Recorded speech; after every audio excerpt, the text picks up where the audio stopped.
Hi, welcome to Get Used to It. I'm Sheila Kuehl, and I'm your leader for the next hour to take you through whatever the heck it is we're talking about today. And it's a very interesting subject, actually. In our gay and lesbian community, we have had a lot of experience over the past several decades with parenting, with families. It's been a real focus for people in the community. And today I have 4 guests who, in very different ways, have decided to become parents, have been parents, and have some experiences to share with us, all of them longtime activists in the community. Bill Weinberger is an attorney in private practice and a longtime activist, as I said. He's on the board of GLAD and chair of the Religious School Committee at Coparenting Temple. Welcome, Bill. Nice to be here. To his left, although we don't know, left, right, or whatever, this is Ledley. Ellen is a clinical social worker in private practice, also a longtime activist, and of course, as all of our guests are, a parent. Welcome, Ellen. Thank you. Great to be here. Phill Wilson, who has been on the show, I'd say a few times before, is the executive director of the Black AIDS Institute. Welcome, Phill. Good to be here again. And Michael Kearns, who describes himself as an artist activist, but has really been a pioneer in his one-man shows about AIDS, HIV, gay and lesbian issues, and also one of the funniest, warmest men around. Welcome, Michael. Thank you. Bill, I'm going to start with you. Okay. The idea of the show is, we've talked to people from time to time who have talked about their kids or talked about families, but I've never really done a show just talking specifically with 4 of our, longtime friend activists who have some pretty long experience now, 10, 11 years, I think, in your case, being a parent. Tell us a little bit about your family situation, how you decided that you would become a parent, and kind of what it's been like for you. Well, actually, my experience is 6 years since he was born. Oh, that's a little right. more than 6 years. Of course, I forgot. It seems Not that longer long. at times. I think it's just me who's getting old, and not everybody else. Yeah, I can't remember a time when I didn't want to be a parent. I mean, from the earliest time, I'd always wanted to be a parent. And early on in my teens, and then when I realized that I was gay, when I was 25, I still wanted to be a parent, and I didn't lose the dream or the hope about it. I just didn't know how I would do it. It's something I always had in the back of my mind, and so then finally, when I was in my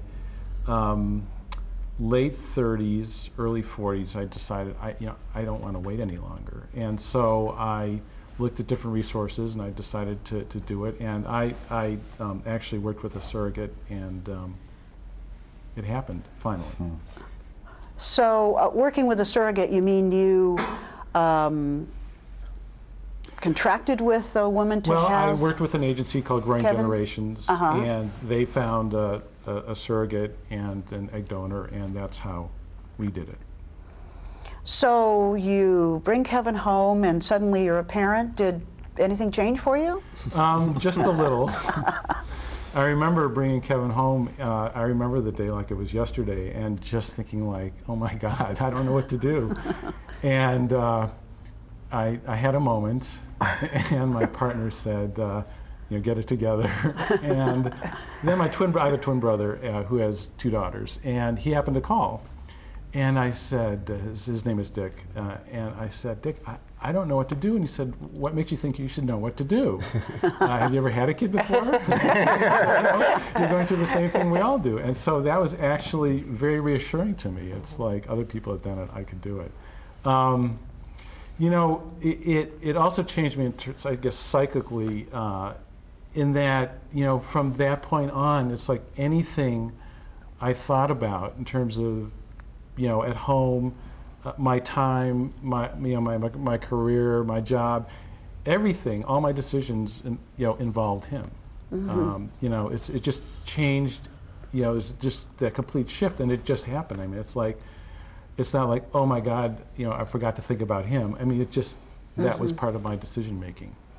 Now, a lot of our parents, thinking that they were being very caring of us, have been, in the past, had been kind of negative about our starting families? You know, do you want to bring a child into this kind of prejudice?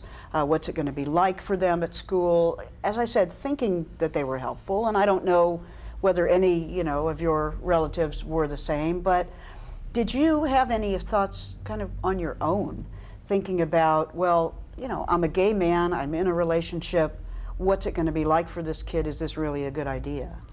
No, I never had any doubts about that. You know, I always had a sense I'd be a good parent.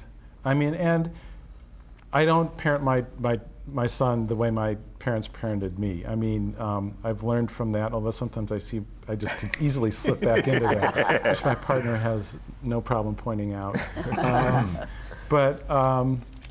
And so I knew that I would, you know, he would be raised in a loving home, and I didn't get any discouragement from anybody really. I mean, some of my gay friends said, "Well, why do you want to do that?"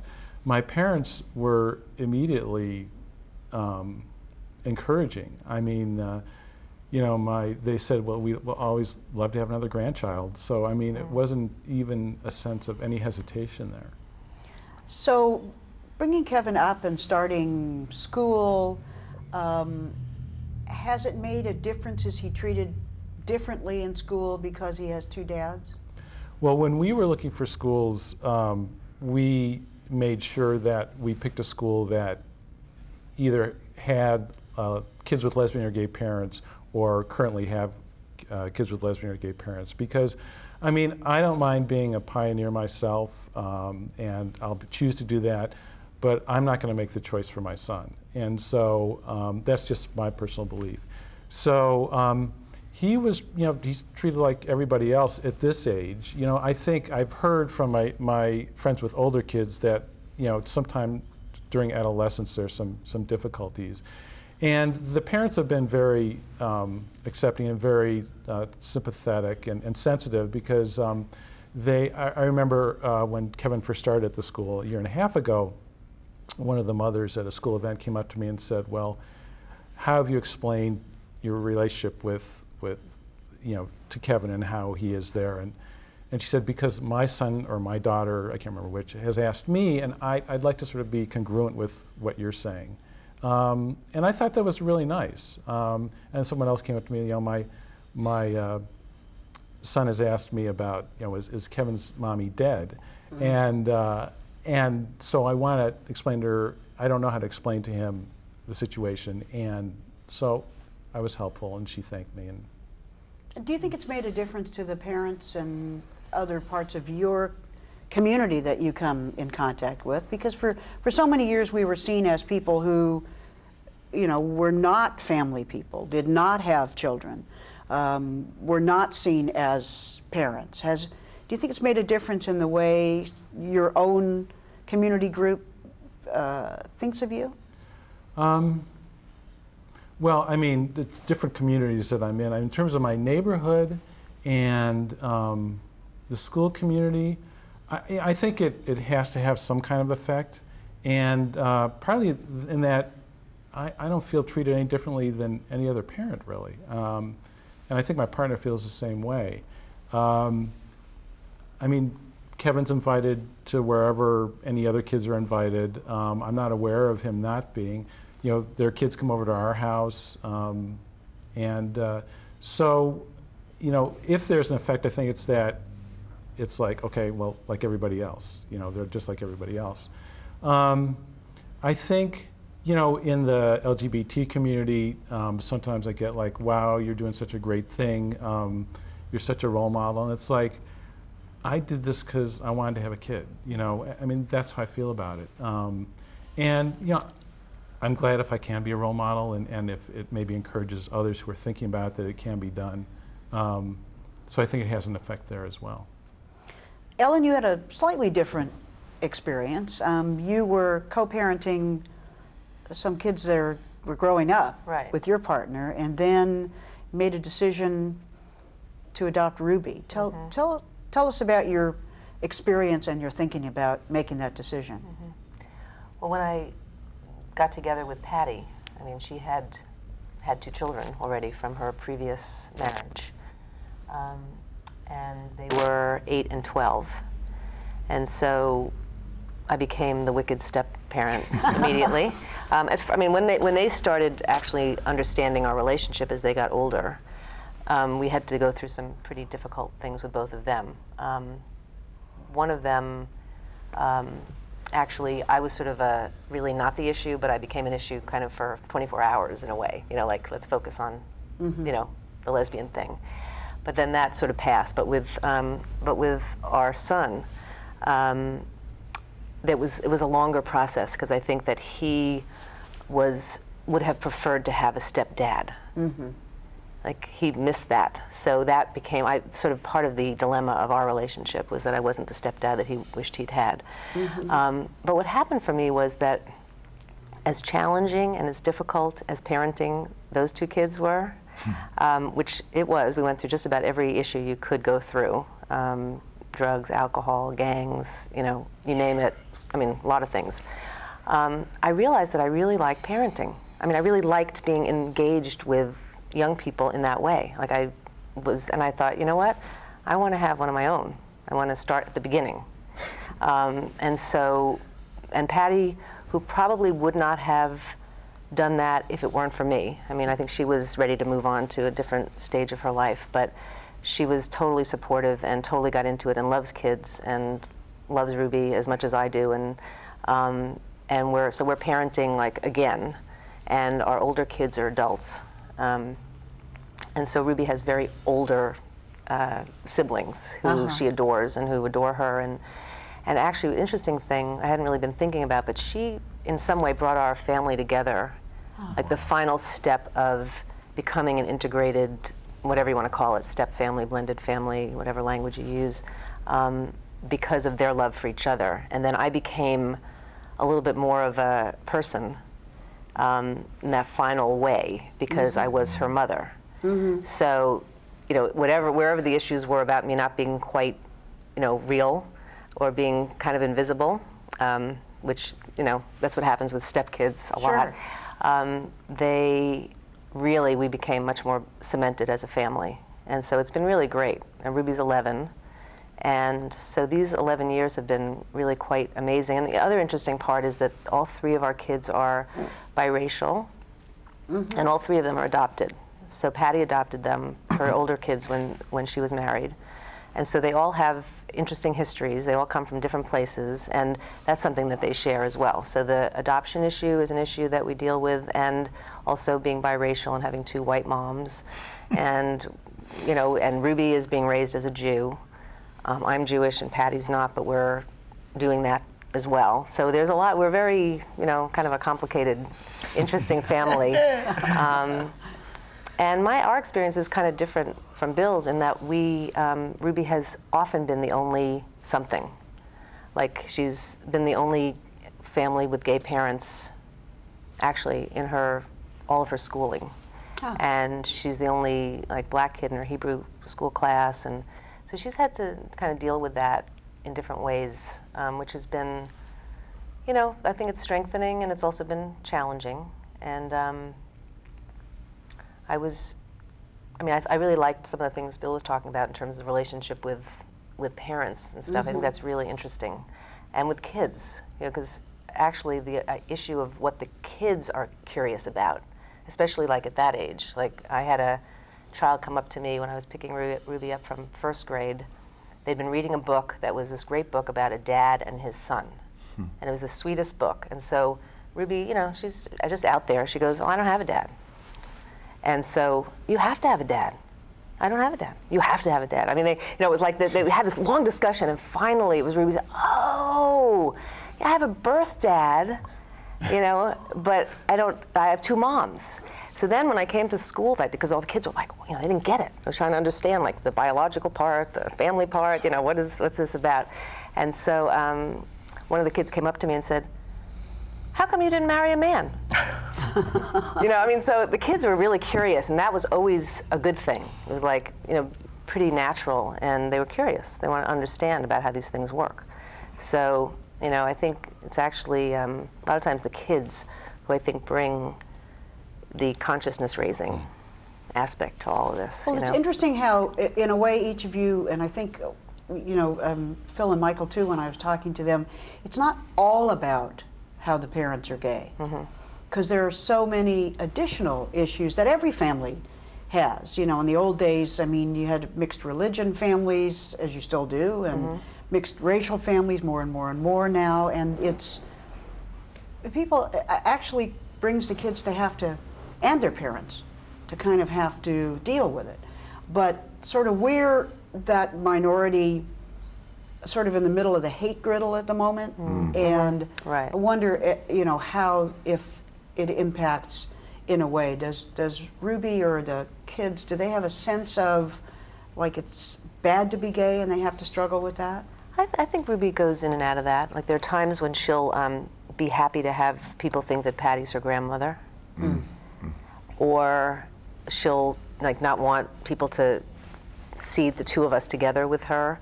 So yeah, I mean she deals with that. And so I asked her recently. I said, "Do you?" Because she was being, what I felt was she was being kind of like nasty to Patty. And so I said, you know, I asked her later, I said, were you not wanting the parents to know that you have two moms? And she said, she looked at me like, no, it's the kids.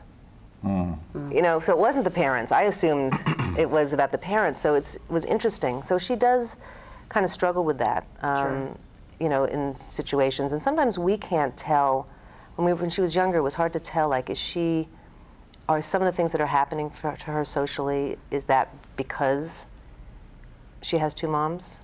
And the school that she was at, the public school that she was at from kindergarten through third, you know, there was a high Hispanic population in that school, Catholic. You know, it was like, we didn't know what was going on behind closed doors or what was being said at times, you know, not in terms of the teachers or the, you know, administrators or, you know, overall kind of on the conscious level, but whether there were things going on sort of, you know, that we didn't know about in terms of whether people were uncomfortable. So it took me a few years to get it into the school, but we got, that's a family, shown to all the, I think, 3rd, 4th, and 5th grade classes. Wow. And so with discussions, but it took like 2 years to actually make that happen because of the school district having, you know, were people going to complain and, you know, all this kind of stuff. But so we did start to do some consciousness raising about that, about the different kinds of families. And our school had every kind of family that was in that tape. You know, there are all kinds of families, all kinds of differences. So that's the bottom line, really. Yeah, totally. Acceptance of kids and families as they are, you know, all the different kinds of families we are. Well, Phill, you had a different kind of family, actually. I mean, not so different growing up, but kind of made some choices to form a family. You know, talk about longtime activist. I mean, you know, if we added up all 5 of us, it would probably be, I don't know, 150 years maybe. But tell us a little bit about your situation and what led to your decision-making process. Well, first of all, I began with children that were verging on teenagers. I took custody of my nephews when they were 10 and 12. Prior to that, they spent summers with me, but when they were 10 and 12, we made the decision that they would come to live with me permanently. And that was interesting. Like Bill, I had always knew I was going to be a father. You know, I never even thought, you know, about not being a parent. And when I was younger, I didn't think it would happen this way. You know, and one of the great things about being naive is that you get to do things that otherwise you wouldn't get to do because you didn't know that you couldn't do them. And so I'd always had a relationship with my nephews, and they weren't doing well where they were, and I decided, well, they should come live with me permanently. And so my family's from Chicago. I flew to Chicago, and I said, I've decided that the boys should come to live with me, and we should have a family discussion to work that out. And we did. You know, that evening, we worked it out. And and what's interesting about it is that, like Bill, people often say to me, you did a great job and you're such a role model and what have you. And I'm always surprised by that because I don't think I did any more than I should have done. You know, I am a part of my family, And being a part of that family, I have a responsibility. And there were 2 young men who needed some help, and I could provide that help. And the catalyst around that is, as many of us, we find ourselves in these rooms of talking heads, about this problem or that problem. And I found myself in a room talking about, quite frankly, the plight of black boys.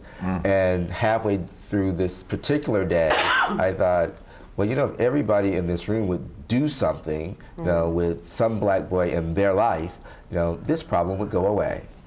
And I got home and I thought, well, there are 2 boys in my life, and I could do something about that. And so I did. And that's how it started. Still, though, I think I can't imagine that people wouldn't have said, Phill Wilson, HIV affected, activist in the AIDS community, he's going to take on 2 almost teenage boys.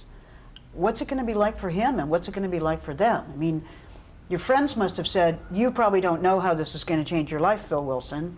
And other people may have said, what's he doing taking on, those boys? So what was the response sort of in your own community, as you would define it? Well, in my nuclear family, my siblings and my parents, it was really a non-discussion. My parents didn't blink a minute. My sister didn't blink a minute.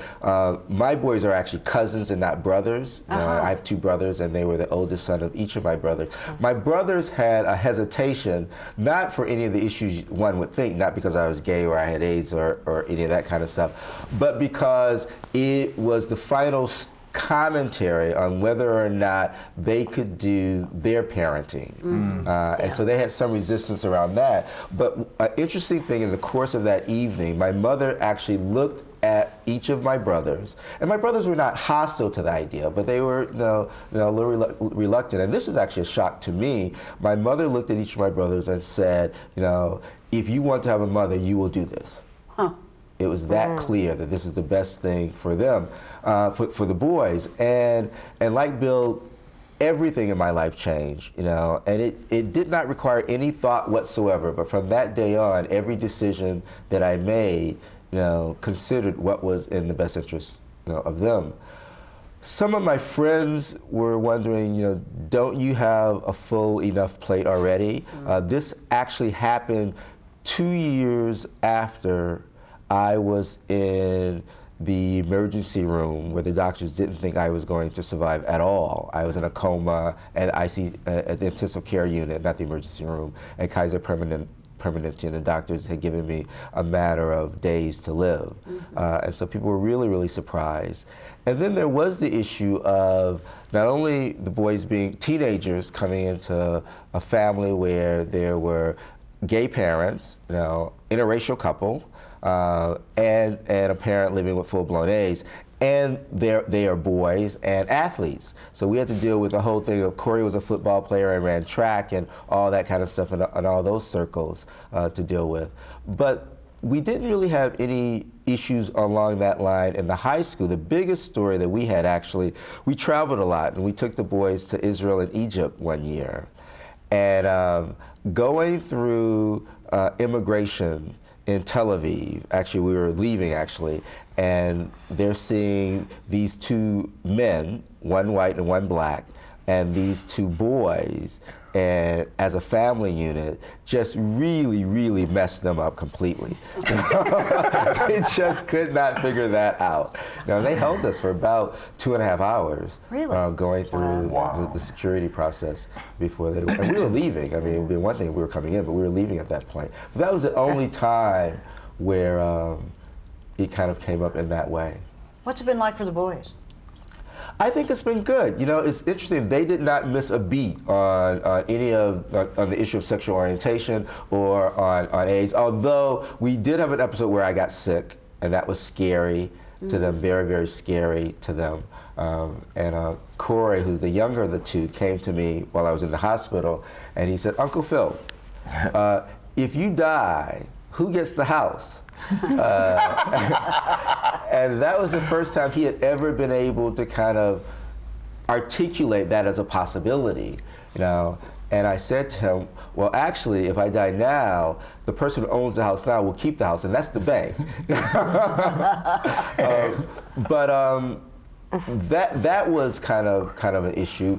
I think that they were on the issue for them. It was less an issue around any of those external social issues, and more about how our relationship changed.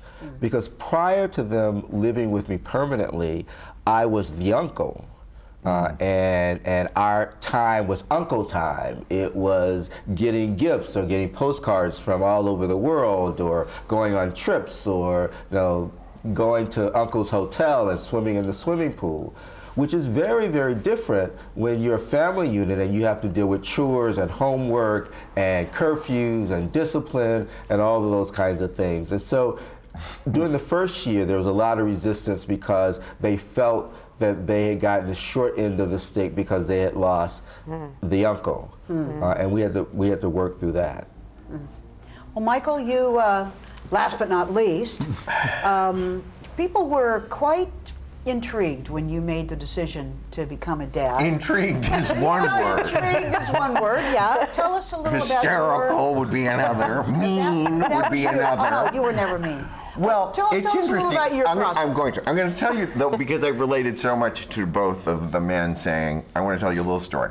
When I was about 7 or 8 years old, I asked for a doll for Christmas. And my mother, having had my father in and out of mental institutions, had a little bit of savvy about psychological things. So she thought, of course, oh my God, the kid's gay.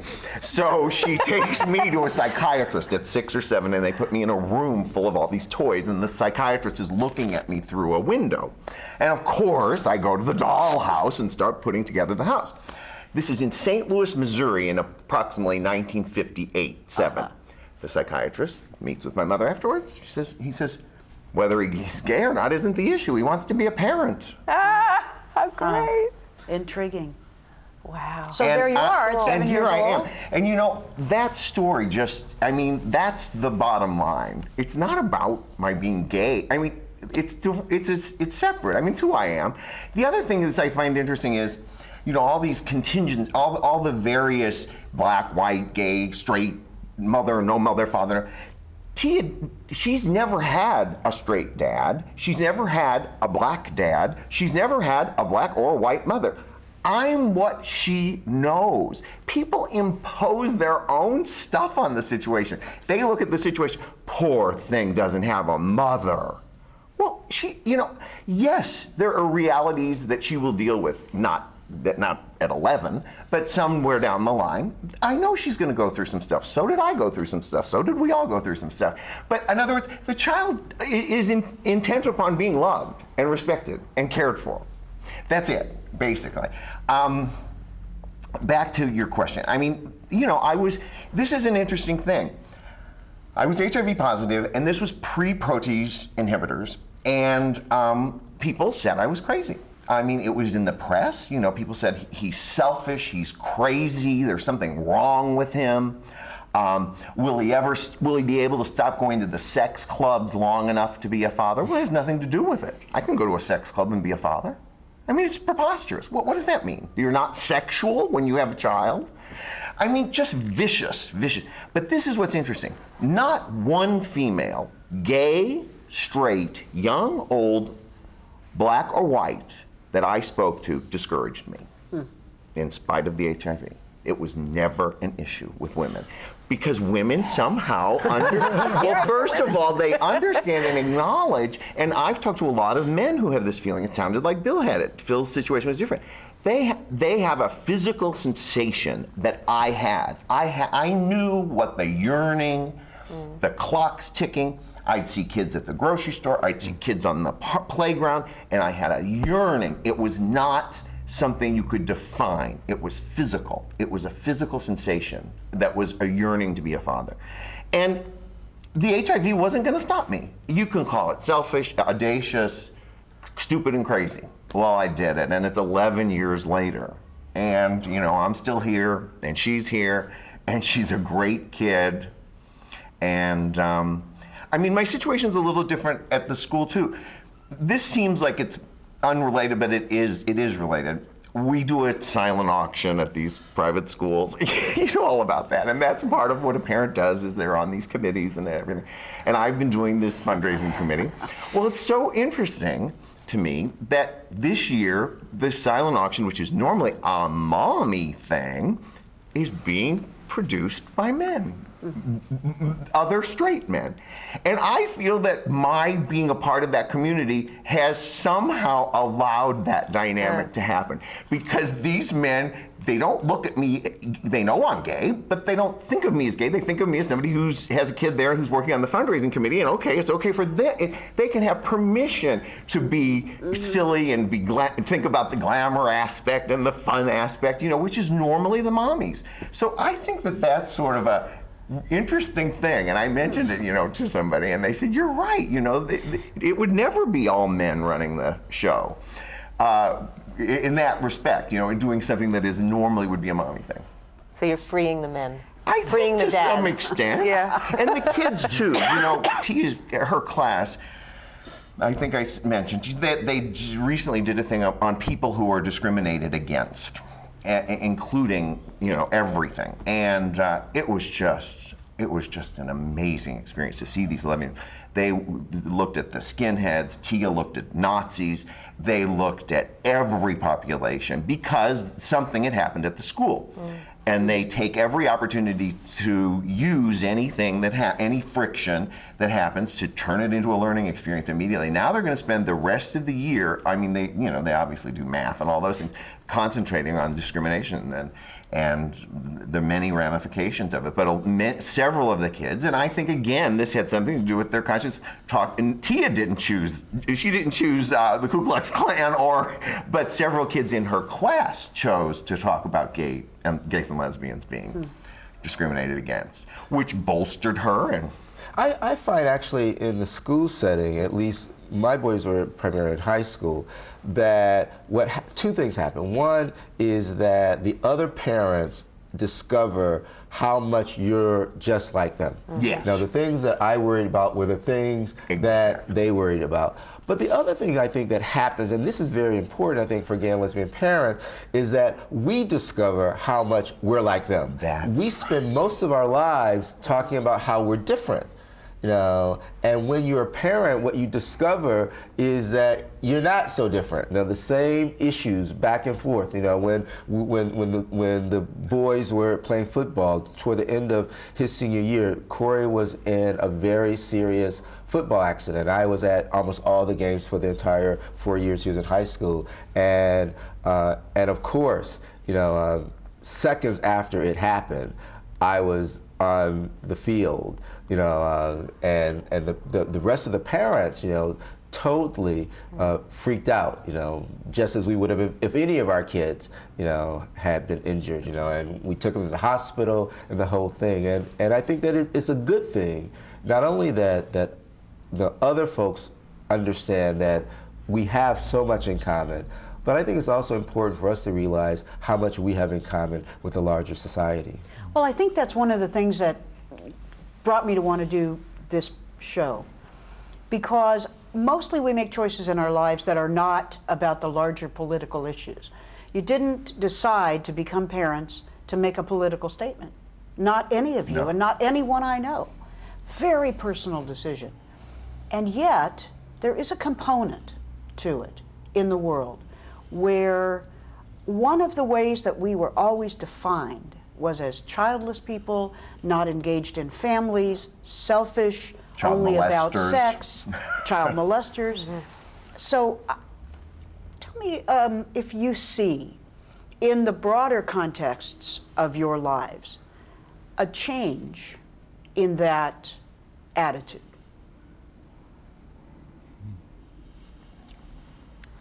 it's a tough one. I think that we, every time we walk onto that playground or that campus, I think it's a quiet act of revolution in terms of being gay or lesbian. I'm not sure that we're changing the world, and I don't think that's our intention. But I do think that the point that Phill made, I'm not sure I'm answering the question, but it's kind of distilling and getting rid of issues around color issues. In other words, Bill says he calls and says, I call and say, I'm Tia's dad. I don't call and say I'm Tia's gay white dad. I'm Tia's dad. So there's this humanness, which would be nice if this was reflected in the whole world, if we didn't constantly have these lines of demarcation along socioeconomic levels, along gender levels, et cetera, et cetera, et cetera. So I think in that respect, we're showing people that those things really aren't what's important. What's important is love, soul, heart, taking care of each other, and being a family. You know, I mentioned this year that I think that 2 of the movies this year, which we've heard a lot about, but you know, everybody talks about Brokeback Mountain as a Brokeback Mountain as a gay love story. I see it as a family movie. I mean, I think that they want to create a family. They want, the one cowboy wants to set up housekeeping. Trans-America, it's a family. To me, these movies are about family, and I think that that's what, you know, so many of us came from such wacko families and then had to deal with homophobia, our own and everybody else's, that it was like, you know, do I want a family? Do I want to launch into this? What does it mean? Well, I have more of a family in 11 years than I ever had in my life. But It's the first time I've had a family. I think also, I mean, in response to your question, I think however we are and however we live our lives has an impact on other people. I mean, I think just being an out gay man before I was a parent, you know, in terms of who I came in contact with, either when I was single or you know, in a couple, had an impact on other people in terms of how I lived my life and who I was and just how I was living it. And I think that, you know, having a kid does have an impact on people. I mean, there's someone in my life who I know is a fundamentalist Christian, and I know this person is against marriage equality, and yet I see this person every day, and she's like so accepting. I mean, she's always asking about my partner. She's always asking about our child. She always, you know, is so welcome to hear about it. So has she changed about marriage equality? Probably not. But just knowing me has had an impact on her, and somehow that's going to change things. Yeah. And I also think that, particularly in cases, I think in our 4 cases, we chose to be parents. And there is something about choosing to be a parent in these ways that I think certainly makes a commentary. You know, and I also think that it delivers a healthy message to children.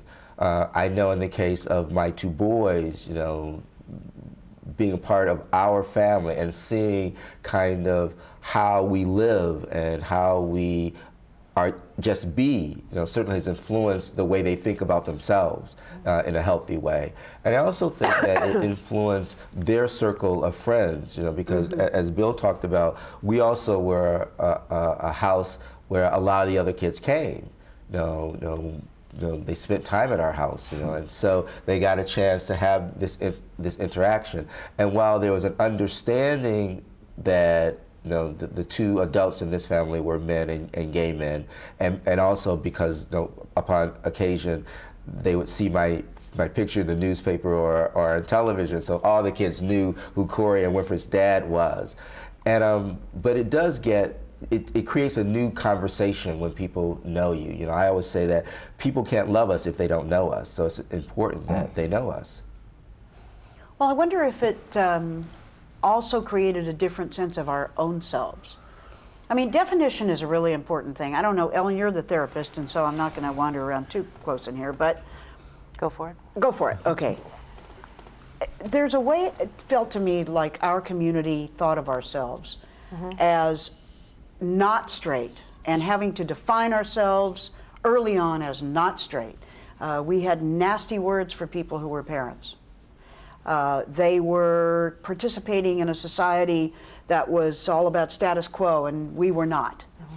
And it was important, but it became a kind of a funny trap for us in a way. First of all, a lot of us already had kids, and they were suffering ostracism, Yeah, definitely. because they had been, you know, mostly in marriages.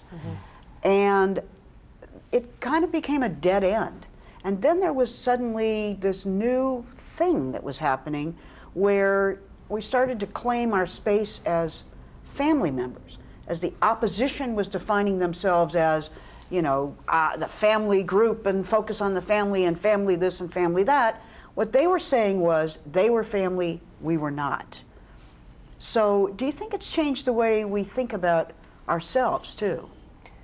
Yeah, I think absolutely. I mean, it feels like it's happened very organically and very sort of underneath, you know, under the ground almost. That 'cause I remember, like in the mid '70s, you know, the people who had kids. I mean, it was really like no one wanted to know about it, and childcare was not an, you know, that you shouldn't be asking for anything to take care of being able to go to events with kids. It was all very adversarial. It was like you were different, and you were not really, you were an outsider within the community, at least within the lesbian community. That was my experience. And so I feel like just very slowly over time, it's like it's so natural now. It's like there are always going to be people with kids. And young lesbians and gay men are having kids much younger. Right. You know, I think it was really like started with sort of more older, you know, Exactly. older gay people, and now it's happening where people are sort of thinking, well, am I going to have kids? They're thinking about it in their 20s and in their, you know, early 30s, much younger, about whether they want to have kids, because I think it's part of the culture now. And I do think it's changed how we are experiencing ourselves, that this is part of our identity now. It's not the anti-marriage, because that's the other issue. It's connected to that, you know, because there was a whole feminist, you know, tract about that. I mean, you weren't going to get married. Now we're fighting for marriage. So, like, there's a lot of changes that's happened about marriage and about kids. So, and I think we are changed within us. I mean, it feels so natural now. So natural. I think one of the things that caused so much resistance among gay men about me in many instances was just the internalized homophobia and the issue around being potentially a child molester. I mean, that came out in some conversation. Like, you know, will you, you know, or do you have that gene because you're gay? I mean, there's so much, you know, every time we turn on the news, there's some story about a gay child molester. Did that come from other gay men towards you? Subtly and not so subtly. You never heard that? No. An internalized sort of fear that could be acted out. Well, you know, it's interesting, Michael. I've never gotten that from a heterosexual person. But much of your career, in terms of the work that you've done in your show, has been about sex. Not that that defines you, but you've really sort of pushed the envelope in terms of saying what you actually said in the very beginning of our conversation. Yeah. Which is, I can't be a sexual person and a dad. Right, right. And yet, in a way, if you're going to define gay men only as sexual people, then it makes everybody a target. And I think another way they tried to separate, especially the men, you know, the women were trying to define a lesbian sensibility that wasn't a married woman with kids. Right, exactly. Because that's all women had been. Right, The exactly. men had no connection, you know, with being married or having kids, and it was about party time, actually, before age. That's right. And then somehow our communities came together and learned an awful lot from each other. And Not we, exactly by the sure. way, I want to make this point. I think that it was the lesbians who began the adoption, I know, that inspired me. I mean, I saw that played out among women far more than I did among other men, especially 11 years ago. So, I mean, that's one of my inspirations were lesbians who had adopted. Well, it's interesting because one of the things that happened in my circle of friends early on, we had a pool party, and it was a pool party where all of the adults were black gay men. And there were about 12 or 15 men that attended this party, and there were 32 children at this pool party, and so one of the things that was so natural for me is that among my peers, black gay men, almost all of us were that caretaker uncle that we were paying for someone to go to college or high school, or we were the one that were being called. We were in some very significant way. So it was very, very natural, you know, to kind of move into that arena. So a lot of my inspiration, although there are a number of lesbian friends who had adopted or had natural, but a lot of it was just a natural continuation of the experience that my peers and I were having all along. I mean, it's fascinating because, you know, the Black culture, that's just so true. I mean, the exposure I've had to Tia's family. Yeah, and the black people, by and large, take care of their own. And the meaning of family is heightened in that culture. And I can say that, I mean, I could have written about it, I could have done characters about it, I could say I was dealing with my own racism and dealing with racism in the big picture, but I know what it is now. I go to visit Tia's family. I know what family means to them and what it means to some other people. I mean, you know, it sounds like reverse racism on my part but I think that what Phill is saying is so, I mean, you can learn from these 80-year-old grandmothers who are taking care of infants. It's incredible the amount of dignity and respect that is given to the idea of family. And I think that we, as gays and lesbians, can do the same thing in our own way, and I think we are. And I think that the other thing that we haven't mentioned is Tia could have been in 15 foster homes by now, thrown across the room, killed, lost in the system, et cetera, et cetera, et cetera. Many gays and lesbians are saving these kids. Yes. I mean, it's absolutely a fact. And, you know, and in terms of the racial difference and all that none of that really, at the end of the day, is the issue here. The issue is to love them, take care of them, instill them with some sense of self. You know, and I think that we've opened another door. I mean, all the pain of AIDS, and you know, when people say to me, why did you adopt? I said, one of the reasons I adopted was because I'd seen so much death. I'd seen so many people go from 5 days to 4 days to 3 days. I wanted to see the opposite of the movie. I wanted the movie in reverse. I wanted to see the baby go from 1 to 2 to 3 to 4. I wanted to be affirmed by life instead of, you know, dealing with death after death after death after death. I mean, don't you and think it's that worked, and it's been incredible. I mean, I think that hasn't that been a big part of gay male experience in terms of having kids? Because I've heard that from other gay male friends, that like that issue of having experienced so much loss and death. That was what delayed my having kids. I mean, I'm not HIV affected, but I mean, in the early 90s, my partner died. My 2 other people very close to me died. I didn't even know was HIV positive. And I was like, how can I think about a future for myself, much less just psychologically, that's what was going on. And then, you know, it took me several years to sort of come to a point where, okay, this is what I want to do.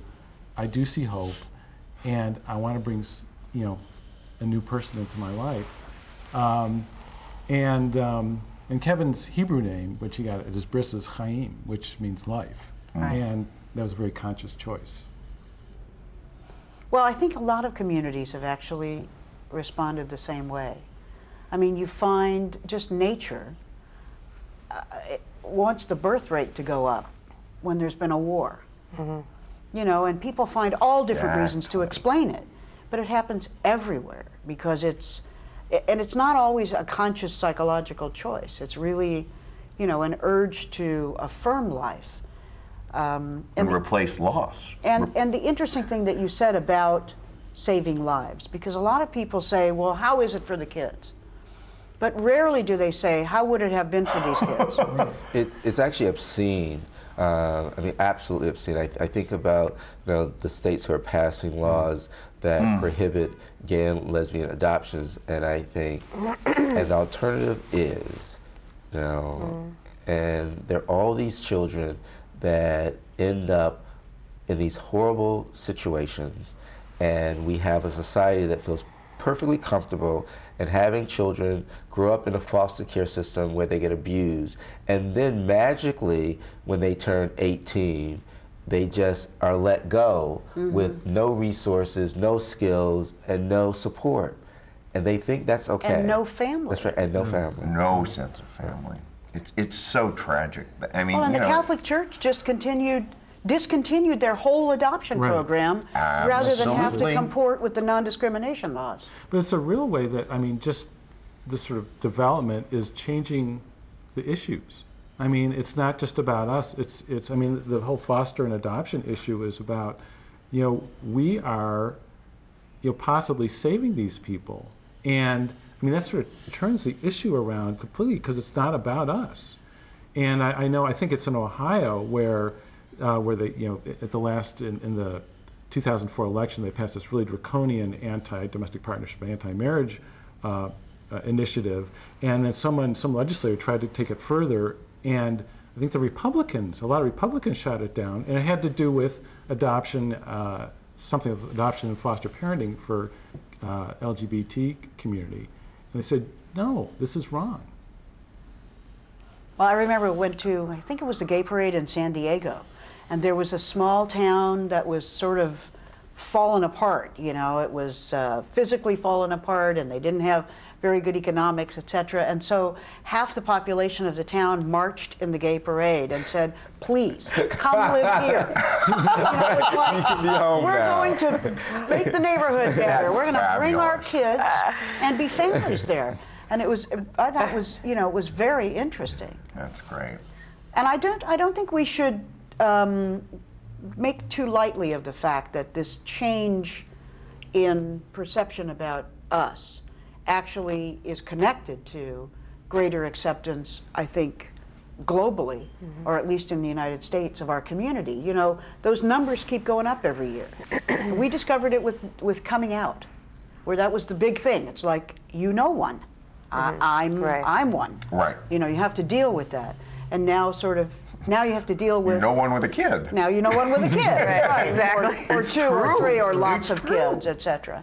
And a lot of those people, like at Tia School, they're younger and they're hipper but and they've probably been around gay people. They haven't had as much intimate relationship with a gay man as they have with me. It's just clear. And it's like, it's like Phill said, I mean, I'm just being me, but they're seeing that live and in person as opposed to on a sitcom or something they've read or somebody they went to high school with that they heard later. They're seeing it day to day, me picking up the kid and doing this and talking to her and talking to the other kids and bringing their kids to my house. And I mean, it's an amazingly powerful, and I don't miss a minute of it. I mean, there's never been any reticence about kids staying over at my house, never. It's just totally accepted.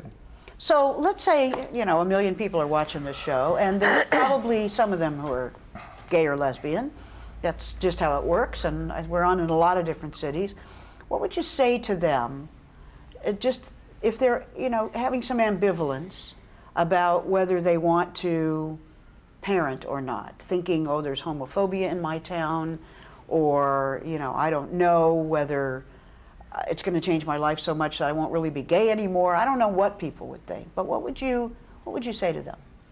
Well, I certainly would say that all of the things that you think might be there, and none of that it matters. I mean, at the end of the day, if you, in fact, have love to give to a child, you should do that. And if you have an opportunity to take care of a child, you should allow yourself that gift, because at the end, that's what it's really about. When I think about my life, I'm turning 50 now, and I think about my life, there's nothing that I've ever done that comes anywhere close to being as important as having been a parent. Phill? Yeah, I would agree with that last comment. And before I had a kid, I'm not sure I would have. But it's definitely true. And it is such a personal decision. And I'd say, to the hypothetical or not so hypothetical person you were referring to, if you want to do it, do it. I mean, whatever problems are there, if you're a parent, you're going to sort of figure out how to resolve it some way or another, for better or for worse. You'll muddle through. And the important thing is, if you want to do it, don't deprive yourself of the experience, and don't deprive the potential child of the experience. Good. Ellen? I don't know if I have anything to add. I think you're very eloquent about it. It's something that life is, life. All growing up has its challenges, and being a parent, not being gay, has its challenges. If you really want to be a parent and you love children, you know, work it through. Go see a good therapist, you know. Figure it out, because it's, you know, there's no reason to not. I Really. think that the bigger question is not whether you're gay or lesbian and what issues that's going to bring up, or black, white, but are you parent material? Mm-hmm. That's another question entirely. I mean, a lot of people might think they want to be a parent, or they might romanticize the idea of being a parent, but being a parent is a very complicated, tough, day in, day out, 24/7 job. They are never out of your mind. I can't tell you how many times I've thought of Tia during this last hour. I mean, repeatedly. Is she okay? Blah, blah, blah, blah, blah. Is it, I mean, it just never, and it takes stamina. It takes physical, emotional, and unselfishness. So those are the questions I'd say to anybody, gay, straight, black, white, or whatever. Are you up to this job? And then, if you're up to the job, all the other things, as you know, every parent has a zillion trillion challenges, individual, based on who that kid is and who they are in the world, and blah, blah, blah, blah, blah.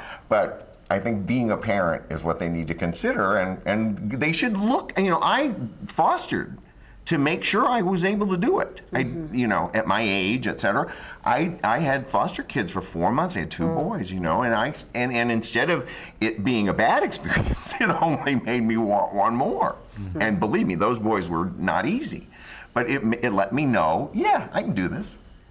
You know, I think you're all wonderful. Thank you for being on the show. Thanks. Thank you, Phill and Bill and Ellen and Michael. And thank you for being with us. I think this is, I mean, my intention was to kind of show you a few examples of what's happening in the community, around family, around kids, around our own feelings about ourselves, and I think in the larger world about us. And we are about family, so get used to it.